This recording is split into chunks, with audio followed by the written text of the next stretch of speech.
Hello everyone, welcome to a new lecture on artificial intelligence. So far, we studied different categories of AI. In the first category, we studied problem solving by search, then knowledge reasoning. The third category was learning, and the last one is natural language processing. Today's lecture is a very brief introduction about natural language processing. Natural language processing, or NLP. There are also some other names like computational linguistic, human language technology, or natural language engineering. It's a kind of very hot topic of AI these days. I think after introduction of ChatGPT, most of common people, they think AI is only ChatGPT. NLP, it's a kind of text generation and also text understanding. For example, for generating essays like chatbots, text to image program, image to text, and many other. Not only in text, for example, in healthcare system for DNA and protein structure recognition, and many other applications. So in this lecture, we will study basics of NLP, history, tasks, components, pipeline, machine learning models for NLP, and NLP libraries in Python. It's a kind of brief introduction. Where the data come from? We already learned that data is anything that can be saved on computer. It can be text, it can be audio, it can be numerical data or anything else. So data can come from social media. As I told you already, one of the biggest factors that AI become very hot in these recent years is availability of data, especially from social media, like from Twitter or X, LinkedIn, Facebook, and many other places, or sensory data for Internet of Things, or machine log data, business application, archive, public web, documents, media, and many other places. These are the source of data, but data are not structured. Data can be categorized in three classes: structured data, semi-structured data, and unstructured data.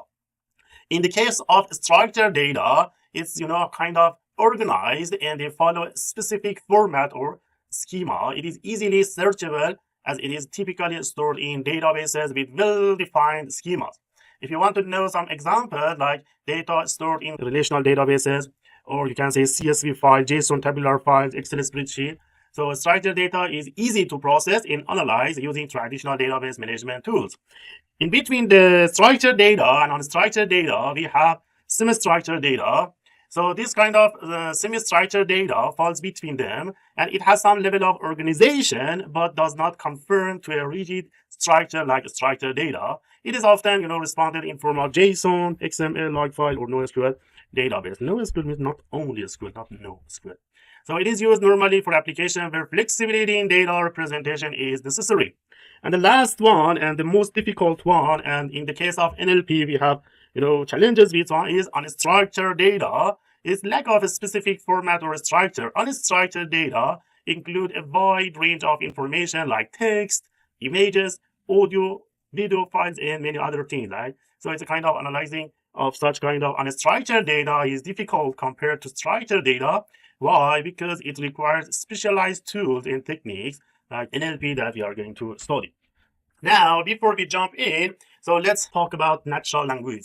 And natural language, we have two human way of communication. It can be speech, can be text. It's a sort of funny historical accident that there are really two different names for NLP. People coming from linguistics tend to call it as computational linguistics, and people coming from computer science tend to call it as natural language processing or NLP. Name doesn't matter, but they are the same. So because we are in computer science, we call it as NLP. So actually, the fact is the two things are the same, and we are going to process a speech of human being or text generated by human being. Let's review some keywords about natural language processing. The first one is phonetic and phonology. Phonetic deals with a physical aspect of speech sound, while phonology explores how these sounds function in a particular language. The next one is morphology. We can say structure of the words, kind of study of internal structure of words and how these words are formed. Then we have syntax, or you can call it as the structure of a sentence. Mostly in syntax, we focus on how words and morphemes combine to form larger units such as phrases, sentences, paragraphs. Then we have the meaning of words and sentences, or semantics. It's a kind of meaning, and we try to study the references, meaning, or truth in language. The next one is pragmatics or language use, which explores how context contributes to the meaning of language and how human language is used in communication. And then we have discourse and dialogue, which is a unit larger than a single trace. This kind of discourse and dialogue give the language beyond a single sentence when encompassing larger unit of communication. So let's see them in more detail. Morphology, we can say that morphology is the study of how words are formed from minimal meaning bearing units, morphemes, and maybe we can have tense, for example, as you can see here, tense, a kind of representing the time of an event concerning the moment of speaking, or a category of inflectual, for example, walks, walk, walking, have been walking, was, or something like that. Then we have compounding. It's a kind of compounding, for example, formation of compound words, for example, like we can say happy hours. Happy hour, it's kind of adjective plus noun, right? Or you can say, for example, bookcase, in this here, bookcase, it's kind of noun and noun, right? Or you can say overload, it's a kind of preposition in noun. Or washcloth, you can say verb in noun, right? And then also we can think about the adjective derived from nouns and verbs. For example, I can say computational, or for example, I can say manageable, right? Manageable. These are, demonstrating the divisional morphology. Or you can say, morpheme classification. We can have such kind of, for example, boys, right? Boy and boys. And for example, in here, boy is a free morpheme and s is bound morpheme, indicating plurality. We can say about the morpheme classes like stems and fixes. Stems are core meaning bearing units in morphological structure, and affixes, it's kind of bits and pieces that adhere to stems, altering meaning and grammatical functions.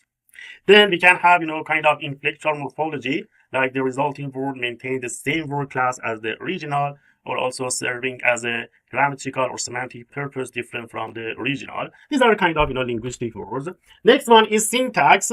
So syntax explores how symbols of a language, like for example, you can say alphabet, right? How they are organized, grouped in order to form a grammatically correct sentence, right? Grouping and ordering of symbols, right? We can say, for example, part of speech. In part of speech, we try to, examine whether a word function as a noun, different kind of, we have, for example, we have noun, we have verb, we have adjective, adverb, etc.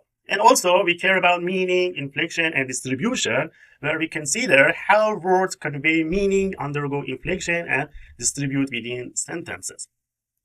Then also we may think about the constitutive test, like determining if groups of words behave as a single unit, for example, based on substitution with pronouns, or movement test, or conditional test. Also, we have another thing called as word phrase order. In English, they call it as, in English grammar, it is like subject, verb, and object. In short, they call it as SVO. This is a kind of word order that indicates the typical sequence of elements in a sentence. The next one is semantics. Semantic representation explores how the meaning of a phrase is, linked to the meaning of its individual parts. So in here, in semantic, we delve into the structure and relation that underlie the meaning in natural language. In the realm of semantics, the words are connected through various relations, and they create a network of meaning with language, network of meanings, we can say. Semantic analysis aim to bridge linguistic expression to non-linguistic representation of the word by providing a connection between language and underlying reality it describes. For example, we have words like purchase, buy, hot or cold, we can say, or sentences like, for example, Mary has a new car, right? Mary has a new car, or Mary car, or they had old something in this way, right? The kind of first order logic. In first order logic, symbols are used to represent objects in relations among objects in a specific word. And also we can go for presenting as a logic. For example, there is X and Y based on this sentence.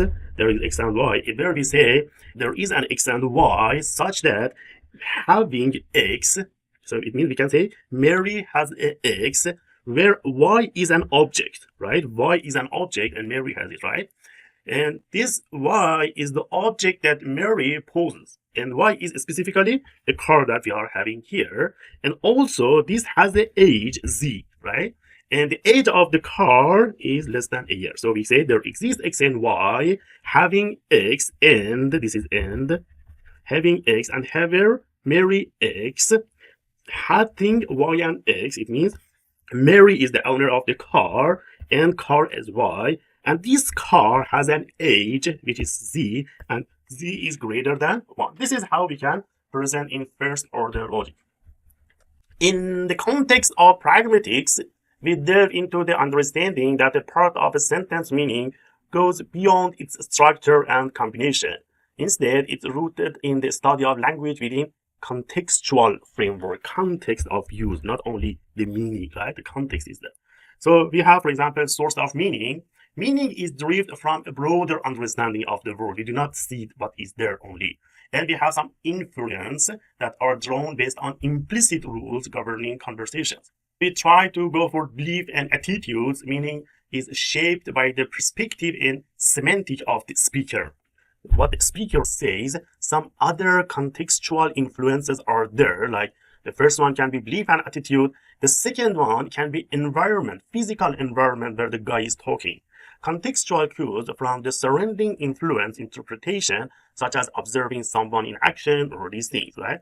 And also, these contextual influences can become from previous dialogue, for example, the history of conversation that we have, and this history plays a crucial role as exemplified by the statement of Mary exercise that we had in previous slide.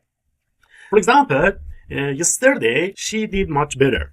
So there is some words that we can see here. Yesterday, she did much better. What it means, there are some words, 6 words. Yesterday, she did much better. But from this one, we can understand something. The word is not here. So the interpretation goes beyond the literal meaning. The speaker implies a comparative context, and it means she was not good compared to yesterday.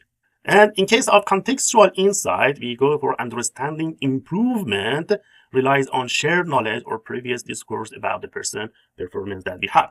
Or in other example, the judge denied the prisoner's request because he was cautious or dangerous. This is the problem here, how to understand which one is here. There is an ambiguity in reference. For example, the choice of he introduces ambiguity because it refers to the judge being cautious. So which one? We can say the judge denied the prisoner request because he was cautious. This he can go back to the judge or can go back to the prisoner because prisoner was dangerous. This is kind of ambiguity. Kind of pragmatic inference, deciphering in the indented meaning requires drawing inferences based on contextual information or implicity rules about judge and prisoner that we have.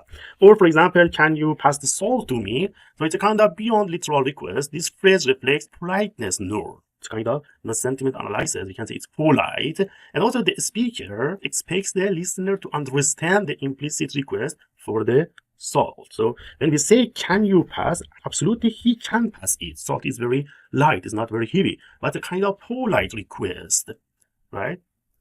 And for example, convincing someone to quit smoking also, it means the guy has, some smoking history and how to convince the patients to quit smoking as a, for example, nurse. Or, this sentence provides practical guidance for healthcare professionals such as nurses on engaging in some conversation with patients that how they can quit smoking for their good health. The next one is part of speech. POS in short refers to the grammatical category of a word in sentence, determining its syntactic and semantic role. For example, noun, verb, preposition, adjective, verb, and the others. Then we have bag of words. Bag of words is a featurization technique in NLP that represents text as a vector of words count and disregarding the word order. We try to present the word counts or frequency regardless of their order. In bag of words, we try to utilize a vector where each dimension corresponds to a unique word indicating its frequency in our document. Then we have n-gram. This n-gram is defined as consecutive sequence of n words in text, and these provide context and capturing patterns. Normally it's coming from 2 to 5. For example, when we say n is equal to 2, For example, you can say big data, or you can say, for example, uh, big data as n equal to 2 if you have a phrase, for example, analysis of big data, right? This is n raw. The difficulty in human language is because of one fact. Languages, all around the world, they have been invented by illiterate people. No one followed a standard to invent a language. 1,000 years has been passed to for a language. So there is no structure. There are many ambiguity. There are many uncertainty. There are many other problems and challenges. And more, in writing also we have. In speaking, people do not follow the rules. No one try to speak based on exact grammars. And also in writing, if people are not, like for example in maybe social media. For example, people say great job at Justin Bieber, a famous guy, where so proud of what you have accomplished. You, instead of writing you, they do write this you. Taught us to, this too, right? And never say never. You can see it's kind of hashtag and because it's symbolic. You yourself should never give up either. And this, symbol hearts in love, right? So these are non-standard. English by itself does not follow a rigid standard, but such kind of writing is more difficult to process. Or for example, segmentation issues. For example, you can say the New York New Haven Railroad, or you can say the New Haven Railroad. So how to say the New York New, or this one, right? Or idioms. It's very difficult, proverbs, statements, things, jokes, idioms, very difficult to manage. For example, dark horse. Dark horse. From this one, we understand that there is one horse and the color of the horse is dark. But the real meaning behind this is totally different. English people, when they say dark horse, it means a person who keeps their interest in ideas secret, especially someone who has a surprising ability or skill. They call it as dark horse. Or for example, get cold feet. If we get cold feet about something, it means we become nervous about it because we think it will fail. Or for example, lose face, totally lose face. It means to become less respected by others. And the last one, throw in the towel, means to stop trying to do something because you have realized that you cannot succeed. So this kind of problem, right?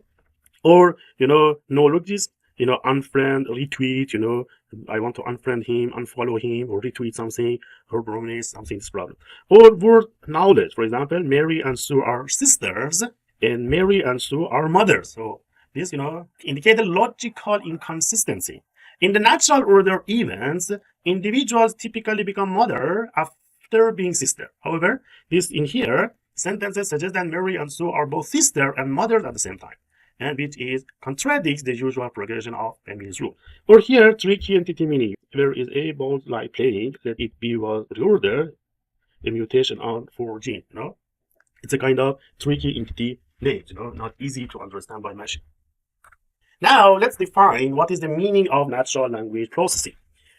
So, in fact, NLP borrows from linguistic, psycholinguistic, cognitive science, and statistics. So, it's a kind of also intersection between AI, computer science, and linguistics for human language. We employ natural language processing to analyze, understand, generate human language like what human beings do. We try to apply computational techniques to language domain. We also try to employ NLP to explain linguistic theories, to use the theories to build systems that can be of social use. So in a nutshell, I can say that NLP is a kind of discipline of building machines that can manipulate human language, or they try to understand and also generate. Not only understand, they want to converse conversation. Conversation is bidirectional, and they try to resemble human language. So it can be in form of written, it can be in form of spoken, or detection, recognition, and many other forms. If I want to look at the history of NLP, in 1950s, there was one test by Alan Turing. He published one paper, and the paper title was Computing Machinery and Intelligence, and he proposed Turing test as a measure of machine intelligence. In the Turing test, we try to, have one human and one machine. The human and machine generate some responses to questions, And if the referee does not understand which text is from human and which text is from machine, then it means the machine. Boom. Then in 1966, these days, ChatGPT, and other become very famous. But you should know that ELIZA was proposed in 1966. It was a kind of early NLP program, and it was developed by Joseph, demonstrating simple conversation capabilities. Then we have, in 1970s, we have research in computational linguistics and early rule-based system. We had that time rule-based system. They define some rules, and based on the rule, the machine try to understand. Then we had, this one, statistical language model, neural probabilistic. Also, we had some statistical modeling of NLP, shifting from rule-based. Then we came to statistics. And after statistics, we become to learning. In 1990s, we had development of systems like IBM Candide and LearnOut. Then we had Word2Vec, 2013 Word2Vec. This was a kind of influential word embedding technique and was introduced by Thomas Mikulov. Then in 2011, in here, we had IBM Watson that won Jeopardy. This Jeopardy was a question answering. Then you have transformers, BERT. In here, bi-directional encoder representation from transformer. It was introduced by Google. Then we came to 2019, GPT-2 has been released, showcasing unprecedented language generation capabilities. Then in 2020, we had GPT-3, and it was, highly advanced language model with 175 billion parameters. In here, we had Llama. In 2022, we had ChatGPT. I think in November 2022, it was ChatGPT. Then we had ChatGPT 3.5. Then Google Bar, ChatGPT 4. Then we have some other Bing Chat and many others. What are the application of NLP? Many applications like machine translation, sentiment analysis, toxicity classification, name entity recognition, spam detection, grammatical error correction, topic modeling, text generation. For example, you are typing, then Gmail suggests you something, autocomplete or chatbot. It can be used for information retrieval, summarization, for extractive summarization and abstractive summarization. It can be for question answering ChatGPT. It can be, you can give your document and they will review for you and they say, okay, your document is good or bad. Also, we have something called chat with your document. It means you upload your document, then you try to talk with your document. You ask question and it will respond to you back. We have grammar check, your word tune, and we have text classification, smart assistant, document analysis, real-time language processing, similarity check. For example, you have document, you upload it and it will tell you what percentage of your document has been generated by you and what percentage was already available and it's copy-paste. We can define these tasks in 3 levels. The first level is easy one, spam detection. So for example, we want to check that this email is a spam, unwanted email or wanted email.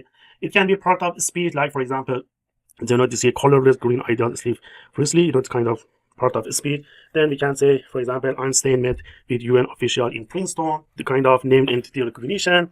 Then, we have sentiment analysis. For example, this one is a positive, this one is a negative one. Or for example, here, Carter told Mubarak he should not he or should not go back to which one. These are easy ones, these are medium, and these are difficult. Then we have word sense disambiguation. For example, I need new batteries for my mouse. So which mouse do you mean? Parsing a sentence, machine translation, so Korean language to English. And for example, information extraction. You have received one email, then your email suggests you to add, for example, if they know that there is one party, you are invited to our dinner. It means invitation. It can be added to calendar. Then in level 3, you have some difficult one. For example, question answering. You ask a question and the machine answer you. Paraphrasing. You have one paragraph and the machine wants to change the words but keep the same meaning. It's kind of paraphrasing. Or summarization, you give one document and ask them to summarize for you or dialogue. This is called the large language models.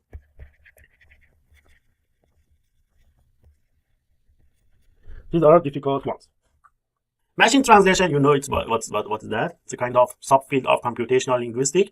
And in machine translation, we try to investigate the use of software to translate from one language to another.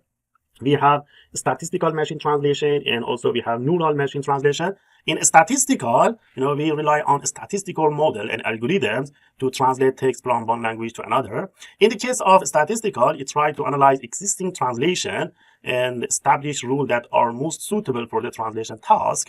And in neural, we try to use artificial neural networks to improve translation quality. In here, we require extensive training data and complicated models to do the translation. Information extraction, the task of automatically extracting structured information from unstructured document. And our goal is to map the document collection to structured databases that we have. Suppose we have access to a data set of job advertisement and we want to extract some information, right? For example, you ask a question, find me all the job in advertising page. So out of many newspaper job advertisement, you are looking for information in response to your question. Or for example, how has the number of job in accounting changed over the years? So you are trying to extract information from the data you have. Or for example, you want to, if remember I said we have some application called Chat with PDF. So you have a document and you ask question and it will extract for you. For example, this is one document and we can extract this table. So you can see definition of AI is here, where a field of computer science, something like that. Task of AI or application or something, right? So the machine try to extract information from this document. Text summarization, you have, for example, 10 page, 20 page, and you ask them to give you one paragraph based on that one, and the machine try to do it for you. And chatbots, you really know how it works. So computer program that you can ask your questions. And speech recognition, recently ChatGPT, you can talk with ChatGPT. We try to, in speech recognition, to build a statistical model to infer text sequences from a sequence of picture vectors that we have. So this diagram is a possible realization of some automatic speech recognition, also known as ASR. So if we have, combining information in lexion and acoustic model that we have, then, based on different steps, we try to find out what is the meaning of that words based on different factors. For example, male frequency, sexual coefficient, and then, the features are fed into a Gaussian system. Then, we use Markov model. Then the Markov model generate probability for each possible word. And then we have n-grams, this n-gram language model generate probability for each possible word sequence. Then we have, maybe Liberty decoder, for the probabilities are fed here. The output of which are most likely word sentences will come out. So this speech recognition is a complex process that involves multiple stages of processing. So a speech recognition process has different ways. The first one, we have some analog signal. Now I'm generating analog signal. This analog speech recognition project integrate low power analog signal processing with digital signal processing theory to achieve low power and efficient speech recognition. Then the signal level speech recognition involves extracting speech segments, and then we try to perform feature extraction like using male frequency, sexual coefficient, or adapting to the user environment. And employing some modern deep learning for efficient feature extraction. Then we have acoustic level. In the acoustic level, acoustic processing includes classification of different sound, incorporating contextual information, and also some deep learning model for accurate acoustic classification.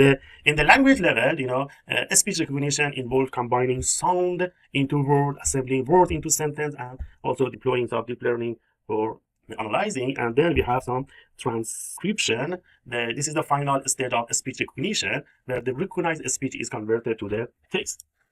NLP can be divided into overlapping subfields. One is natural language understanding, and another one is natural language generation. When you talk with ChatGPT, once you are talking, the system try to understand what you are saying and then try to generate some answer for you. So NLU focus on semantic analysis or determining the intent meaning of the text. And in NLG, the machine focus on text generation. For example, here we have different level of analysis: morphological analysis, syntactic analysis, semantic, and discourse. And in here, the machine try to generate the answer. Here is the NLP pipeline. These NLP models work by finding relationship between the constituent parts of language. For example, we can have text like letter, words, sentences. In NLP, we deal with three main functionalities. First one is data processing. The second one is feature extraction. And the last one is modeling. So before a model processes text for a specific task, the text often needs to be pre-processed to improve the model performance, or to turn words in characters into a format the model can understand. So in beginning, we have text. NLP pipeline, it's a kind of process designed to analyze and understand human language. So in the text segmentation, it involves breaking down sentence into smaller units, often sentences or paragraphs, for further analysis. Then we have tokenization. In tokenization, it's a kind of dividing text into individual units like words, subwords, which is called a token. And this tokenization facilitates subsequent analysis by breaking down the text into meaningful components. Then we have stemming. In here, we try to reduce words to their root or base by removing prefix and suffix. This help in simplifying words to their core, aiding in analysis. Then we have lemmatization. In here, it's kind of similar to stemming, but it involves reducing words to their base or dictionary form. This step considers the context and grammar, providing more accurate result compared to stemming. Then we have part of speech tagging, and this is a kind of assigning grammatical category like noun, verb, adjective to each word. This step help in understanding the syntactic structure of the text. And then we have named identity recognition. It's a kind of identifying and classifying indexes like people, location, organization within the text. This step is crucial for extracting meaningful information. For example, in stemming, maybe you can say, for example, we have jump, we have jumping, we have jumped, and we have jumps, right? So these, they remove the parts and they get the same. Or for example, in part of speech tagging, we go for noun, verb, proverb, or other things, right? These are different examples. How machine learning can help NLP? So we have different models. These are very advanced topics. Just I talked about them. And if you want to learn, you should come to my machine learning class. Machine learning and deep learning, right? So the first one is recurrent neural networks. And these recurrent neural networks are designed for sequential data. Text is sequential, right? Not one word, you have set of words. And these make them suitable for tasks where the order of input is important, such as time series prediction, speech recognition. So then we have sequence to sequence. These sequence to sequence are employed for tasks involving input and output sequence, like machine translation. Then we have long short-term memory, this LSTM, a type of RNN, and they're designed to overcome the vanishing gradient problem in traditional RNN. Because, in long paragraphs, maybe you talk 3, 4, 5 sentences, then here you say he, right? And you should go back to many sentences before to understand, for example, he was Jack, right? So this is called as gradient vanishing, but LSTM solves this problem. Then we have gated recurrent unit. It's a kind of similar to LSTM, and these are used to address the vanishing gradient problem in RNN and offering computational efficiency and simplicity. But the most recent one is transformer. Transformers revolutionized NLP, and they try to excel in tasks requiring understanding for long-range dependency, as I said, used for maybe many sentences and relation between sequences. These transformers are widely used in machine translation like Google Bird, document summarization, and question answering. In ChatGPT also they use transformers. And the last one is libraries in Python. We have many libraries for NLP. The classical one is Natural Language Toolkit, NLTK. This has all the function of a good NLP library like tagging, parsing, stemming, and classification. Also, it supports such a great deal with languages, and it has many algorithms to choose from that you want to find everything you need there. Then we have spaCy. It's a kind of also classical NLP. This allows users to make apps that can quickly parse large amounts of text. Then we have TextBulb. This helps us to get acquainted with the world of NLP apps. Then we have TensorFlow, like deep learning, supported by Google. Then we have PyTorch, we have Chainer, we have many Google tools, Facebook tools, and many other like Core NLP, Pattern, PyTorch, Scikit-learn, and many others. So I hope just you understood the very basic of NLP, and please study and feel free to ask me if you have any questions. Thank you.